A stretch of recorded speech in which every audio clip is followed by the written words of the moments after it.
In this video, we take a look at the events that took place in Jacksonville, Florida. Kim Dorsey was found dead in her home. While examining the scene, detectives realized that she had tried to escape through her bedroom window, but she was unsuccessful. Detectives had to work hard to solve this case, which had several suspects. In 2012, Kim Dorsey was 38 years old. She graduated from the University of North Florida with a degree in civil engineering. She was a certified general contractor and owner of her own construction company, as well as director of training for the Quality Assurance Department of Inspection Depot.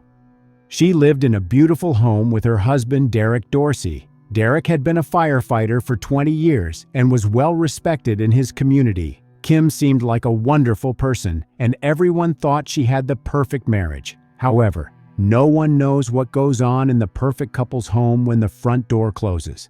On October 28, 2012, Derek came home from work and discovered Kim's motionless body. He immediately called 911. He informed the operator that he was giving Kim CPR but thought she was dead. When the operator asked Derek what happened to Kim, he said she may have self-harmed. An ambulance and police arrived on the scene. Kim was pronounced dead at the scene. Derek told the 911 operator that Kim may have self-harmed. However, detectives examining the scene immediately realized they were dealing with foul play. When Derek found his wife, he covered her body with a blanket, and then, when the medical examiner arrived on the scene, they removed the blanket and saw the brutality of what had happened to Kim. Derek told detectives he had gone to work the previous morning. Firefighters work around the clock. When he got home Sunday morning, shortly after 8 o'clock, he went into the bedroom expecting to catch Kim in bed. They had thick curtains, so it was very dark in there. He saw Kim lying on the floor at the foot of the bed. He called 911, but by this time, Kim was already dead. During the autopsy, experts determined that Kim Dorsey had died approximately 24 hours before Derek called 911. While examining the crime scene, police found a lot of evidence. Kim's ankles and wrists were bound with a plastic tie. There was a broken pool stick on the floor. There was a gun on the floor next to it. There was also a knife on the floor, all in close proximity to Kim's body. There were bullet marks in the wall and in the bedroom doorway. It looked like someone had been in the bedroom and fired from there. There were a lot of things that needed to be explained. Investigators figured it out by looking around the rest of the house. Someone was going through the kitchen, opening drawers, dumping out the contents. Definitely someone was looking for something. The kitchen sink had 3 or 4 remote controls and a keypad that is part of a surround sound system, which was very odd. There was no damage on the front door to indicate that it had been broken into in any way. But detectives did notice something that was out of place. There was a ceramic dog statue by the front door, and it was knocked over. They quickly come to their first conclusion. The very idea that some stranger could have broken into the house, tied Kim up with plastic ties, stabbed her, and beat her with a pool stick seemed unlikely. Kim Dorsey probably knew who attacked her, or the intruder knew how to get into the house. It was no surprise that Derek became the first suspect and was taken to the police station for questioning. The detective asked Derek to elaborate on the previous weekend, his work, and his relationship with his wife. He said that on Friday, Kim left the house for a couple of hours to go shopping. In the evening, they stayed home and watched a movie. On Saturday morning, Derek got up early and left for work at his usual time, around 7 a.m. He finished his shift on Sunday at 8 in the morning. So when he was gone for those 24 hours, Kim was home alone. On Saturday, he tried to call her several times on her cell phone. Derek worked at a fire station that was located in the very north of the county. Cell coverage there wasn't always up to par, and the call didn't go through. So far, everything Derek had told them fit together, with one exception. He is a seasoned professional with years of experience. However, during the 911 call, he told the operator that Kim probably self-harmed. How could he not see that this was in fact a crime? Was he in on it? Talking about his relationship with Kim, Derek said they essentially had a free relationship. They allowed each other to engage in relationships with other partners. But Derek added that Kim stopped doing it because her mother died 3 or 4 years ago, and she was taking the loss hard. Kim sought professional medical help. She took medication, which caused her to put on a little weight and perhaps no longer feel as attractive as she used to. Since Kim had stopped leading a freewheeling lifestyle, detectives needed to find out if Derek had done the same.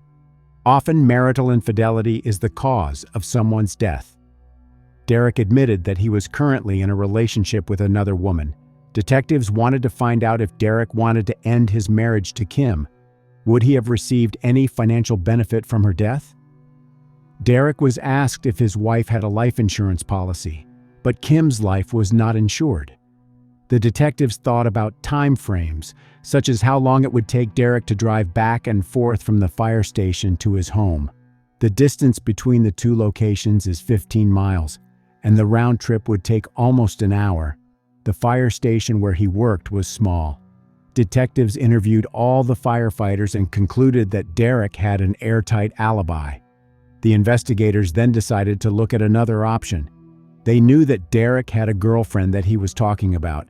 Maybe this woman wanted Kim out of the picture. In the case of a love triangle, someone might feel they were treated unfairly. Maybe Derek promised his girlfriend that he would divorce Kim, but didn't fulfill that promise. Detectives questioned Derek's girlfriend, and she had a solid alibi, so she was quickly ruled out as a suspect. Investigators returned to the crime scene to take another look at everything. In certain circumstances, when it is unclear what happened and who is involved, specialists such as blood spatter analysts may be involved in the investigation. They can provide more information about exactly what happened. It was important to understand the sequence of events, where the fight started and where it ended. Experts determined that the first place Kim was injured was near the bedside table. There was a lot of blood on the left side of the bed. She was seriously injured and remained there for a significant period of time. The evidence indicated that Kim then regained consciousness and began to fight back. She was able to get to where she kept her gun. It was a 5-shot revolver. She fired all 5 shots, shooting at someone who may have been standing in the doorway. Despite firing 5 shots, Kim never once hit her attacker. The direction of flight of the bullets, as you can see, is from bottom to top, which means that Kim was sitting or lying on the bedroom floor when she fired the shots. As I said, she fired 5 shots but missed. When the perpetrator realized she was out of ammunition, he returned to the room with a pool stick and continued to hit her until the stick broke. It would take a lot of force to break a pool stick, and it was broken against Kim's body. To top it off, the perpetrator stabbed her in the neck. The detailed analysis provided new insights into the crime and the potential perpetrator. The most telling murder weapon was a pool stick that was stored on the second floor. Detectives were able to discover that Kim had plastic ties on her wrists and ankles, and they too were stored in an upstairs office. And the knife was from a set that was in the kitchen. All of this indicated that whoever committed this crime was familiar with the house. He knew Kim well enough to get into her home and knew what was in the house and where it was. In the opinion of investigators, this indicated that someone close to the family committed the crime. During the autopsy, injuries were found on Kim's body, indicating that she had contact with a man before she died, and that contact was against her will. I'm sure you know what I mean. So the police had a DNA sample of the perpetrator. Based on what Derek Dorsey told them, there could have been other men in the house while he was at work. That widened the pool of potential suspects, and the police had to test all of them. Detectives asked Derek for possible names of men who had been in the house. Derek, in addition to being a firefighter, worked as a general contractor at a construction site. Some of the people Derek used in his contracting business lived in his home at one time. Derek reported that there was one guy, Lance Kirkpatrick, who used to work with him and they became friends. Lance was having problems, and Derek let him live in his house for a few months. However, when Lance started using illegal substances, Derek asked him to leave. According to Derek, the weekend the crime occurred, Lance was on a boat in the Atlantic Ocean. The second person Derek talked about was a guy named Joshua Veal. Derek befriended Joshua, gave him some work, and tried to help him. Derek and Kim let Joshua live in their house. But they argued, and eventually Joshua moved out. But Derek said he still hired Joshua for odd jobs and was supposed to meet him the morning he discovered Kim's body. On Sunday morning, when he finished work, Derek was going to pick up Joshua Veal. They had arranged to meet at a convenience store, but Joshua never showed up. Why wouldn't he show up for this meeting if he wanted to make money? So Joshua became a suspect.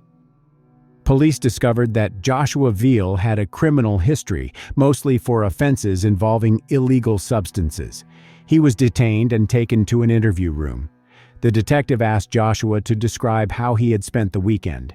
He claimed that he had been partying at his home all weekend, including the time the detectives believed the crime occurred. The detective then asked if he had a romantic relationship with Kim Dorsey. He answered no, but hinted that he wouldn't mind a relationship because he found Kim to be a very attractive woman. Toward the end, the detective informed Joshua that Kim was dead. His reaction came as a surprise to the detectives. He began to cry. But were his emotions genuine, or was he faking it? They took a DNA sample from him and let him go. Forensics showed that the DNA found on Kim Dorsey's body did not belong to Joshua. That's one less suspect for the police. Derek provided the police with additional names of people familiar with his home. All of them provided DNA for testing and were eventually ruled out. Investigators then decided to once again return to the crime scene, but this time to walk through the house with Derek. When they first inspected the kitchen, they found 4 remote controls in the sink that are part of the surround sound system, which was very strange. Someone had flooded the remotes with water, probably to flush out the DNA. Derek was able to turn on the TV, and it immediately started an adult movie. Derek claimed it wasn't his movie. Could that mean the perpetrator was watching TV?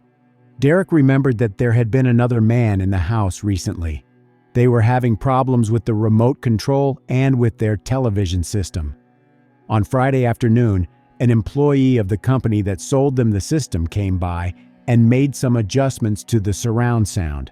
This man was in the house about 12 hours before Kim died. What if he decided to come back while Derek was at work? Detectives quickly tracked this man down and began questioning him. They noticed he had cuts on his hands. He said he'd hurt himself on the job and that it was nothing unusual. He denied any involvement in what happened to Kim Dorsey and agreed to provide his DNA. It did not match the DNA found on Kim's body. Events began to unfold rapidly when an officer discovered a routine police report of temporary, unauthorized use of a vehicle. That's a pretty fancy way of stating that the car was stolen, but you yourself allowed the person to take it. The theft occurred just 17 hours before Kim's death. The girl who reported the car stolen filed a police report. The man she allowed to use the car, who never returned it, was named Lance Kirkpatrick. Lance Kirkpatrick's name came up early in the investigation, when Derek Dorsey was remembering who had been in his house. But Derek believed that Lance was on a boat in the ocean at the time of the crime. The girl who reported the car stolen told detectives that she, Lance, and others were at a party Friday night. Lance agreed to go to the store to get a drink, and she allowed him to take her vehicle. That's when Lance Kirkpatrick left and never returned. Detectives decided to find out if the car ever approached Kim Dorsey's home. When police arrived on the scene, their duties included interviewing neighbors. Initially, one of the patrol officers spoke with Dorsey's neighbor, who said he had seen a small blue SUV there that day. It matched the description of the car Kirkpatrick had stolen. A few days later, police received information about the SUV. They found surveillance video that confirmed that on the day of Kim's death, the blue SUV was outside her home at 6:30 a.m. Once police saw this surveillance video, Lance Kirkpatrick became the #1 suspect. To find him, they reached out to the woman he stole the car from. She said she didn't know where Lance was, but she knew where to find a friend of his named Brian Kiefer. Brian was taken to the police station where he was asked to give a statement about Lance Kirkpatrick. Investigators found out that Brian was at the same party when the SUV disappeared. Brian said he had been driving around in a cab all night trying to find out where Lance was, because he was one of the people who let Lance use the car. He wasn't able to find him until the next day. According to Brian, Lance looked disheveled, and he noticed that he had an injury on one of his arms. What Brian further revealed was completely unexpected. Lance told him that he had killed a man and that he was going to jail. He said it was a beating. There are several reasons why people confess to a crime. First of all, because of guilt. They can't bear it, they can't hide it, they can't keep it to themselves. Reason number 2 can be caused by alcohol or illegal substances, when a person is not in control of themselves and starts blabbing. Lance shared details with Brian that only a criminal would know. For example, he said that he attacked Kim and used a pool stick. Lance also said that he was shot 5 times. He waited for the 6th shot, but it never came because it was a 5-shot revolver. There were 2 possibilities in this case. The perpetrator was either Lance Kirkpatrick or Brian Kiefer, because he knew the details of the crime. Brian told detectives that Lance was hiding in the attic of his house. Lance Kirkpatrick was arrested. He was calm during the interview. He was asked about his relationship with Derek Dorsey and when he had last been to his house. Lance replied that he had been there a week or a week and a half ago. Lance had been in contact with Derek long enough, worked with him a lot. He knew Derek's schedule and that he wouldn't be home for 24 hours. He knew Kim would be home alone. Detectives asked Lance about her relationship with Kim Dorsey. He said there were no problems in their relationship, but that was the end of the interview because Lance demanded an attorney and refused to answer questions. Since Kirkpatrick refused to cooperate, investigators had to find another way to prove he was at Kim's house. DNA testing could have answered many questions. Investigators took a DNA sample from Lance's father and compared it to the DNA found on Kim's body. The similarities were stunning. Not only did it confirm Kirkpatrick as the killer, but it also cleared another suspect, Brian Kiefer. Detectives believe Kirkpatrick's movements in the hours before the murder suggest he had some kind of sinister plan. Lance, as you know, left that Friday night in someone else's car and came back. He knew how to get to Kim's house. He knew Derek's schedule and that he wouldn't be home for 24 hours. He knew Kim was home alone. He knew that the spare key was kept under the dog statue. He took that key and entered the house. That's probably when Kim Dorsey heard him. However, the details of exactly what happened next are still a mystery. Despite overwhelming evidence, Lance Kirkpatrick initially pleaded not guilty. However, in a trial held nearly 2 years after Kim's death, Kirkpatrick admitted responsibility for her death, but claimed he did not mean to kill her. Kirkpatrick said he was good friends with the Dorseys and that Kim Dorsey was training him. He said he and Kim Dorsey went to the gym 3 to 4 times a week and would sometimes drink and flirt afterward, which led to intimate contact a few times. It wasn't anything constant, it was random, it wasn't planned, Kirkpatrick said of his intimate encounters with Kim Dorsey. Lance's version was that they had consensual intimate contact on the day of Kim's death. He admitted that the DVD of the adult movie belonged to him. He claimed that after they finished, Kim Dorsey became angry at him for helping her husband meet other women, and this made Kim Dorsey furious. In her rage, she grabbed a gun and started shooting him. According to him, everything that happened next was due to the fact that he was basically trying to fight back in self-defense. He said he ran and hid in the kitchen where he had left the pool stick earlier.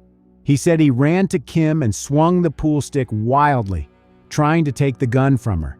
He said he knocked her out and then put the gun in his back pocket and tied her up with plastic ties. He said he later changed his mind about tying her up because he thought it would look bad when the police arrived because of the shooting. He said he found a knife to cut the plastic ties, but at some point, Kim grabbed the knife and they started struggling. According to him, he accidentally stabbed her. The police never arrived, and he himself was afraid to call 911 and just ran away. I was frantic. I didn't know what to do. I was scared. I just sat and was waiting for the police, Kirkpatrick said. During cross-examination, the prosecutor attempted to catch Kirkpatrick in lies and paint inconsistencies in his testimony for the jury. But lastly, the state wanted to hear Kirkpatrick tell the jury what punishment he thinks he deserves. "I'm guilty," Kirkpatrick said. "I don't know what I want right now." In May 2015, Lance Kirkpatrick was sentenced to 3 life sentences without the possibility of parole. He could have been sentenced to death, but the jury recommended life imprisonment. His mother begged the jury not to sentence him to death. Derek Dorsey gave a victim impact statement after the sentencing. Wiping away tears, Derek said Kim Dorsey was so much more than a firefighter's wife. He said she was smart, strong, and worked hard for all her accomplishments, including a civil engineering degree from the University of North Florida and starting her own business. In an interview, Derek said he was disappointed with the sentence and that he had wanted the death penalty imposed.